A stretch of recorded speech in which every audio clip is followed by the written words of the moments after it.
ফরিদপুরের বোয়ালমারীতে বিএনপির অন্যতম অঙ্গ সংগঠন জাতীয়তাবাদী মৎস্যজীবী দলের ৪৬তম প্রতিষ্ঠা বার্ষিকী পালিত হয়েছে। শনিবার সন্ধ্যায় জেলার বোয়ালমারী উপজেলার চৌরাস্তায় অস্থায়ী কার্যালয়, কেক কাটা ও আলোচনা সভা অনুষ্ঠিত হয়। উপজেলা পৌর মৎস্যজীবী দলের সভাপতি মোহাম্মদ কামাল বিশ্বাসের সভাপতিত্বে এবং পৌর মৎস্যজীবী দলের সাধারণ সম্পাদক শহীদুল ইসলামের সঞ্চালনায় সমাবেশে প্রধান অতিথির বক্তব্য রাখেন উপজেলা মৎস্যজীবী দলের সভাপতি বিশ্বজিৎ সরকার।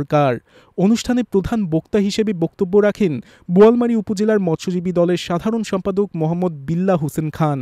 প্রধান অতিথির বক্তব্যে বিশ্বজিৎ সরকার বলেন, বিগত সরকারের সময় মানুষ নির্যাতিত ছিল। উন্নয়নের নামে তারা দেশটাকে লুটে পুটে খেয়েছে। আগামী জাতীয় সংসদ নির্বাচনে বিএনপিকে ভোট দিয়ে জয়ী করতে হবে। সেই জন্য এখন থেকে বোয়ালমারীর মৎস্যজীবী দলকে সুসংগঠিত হতে হবে।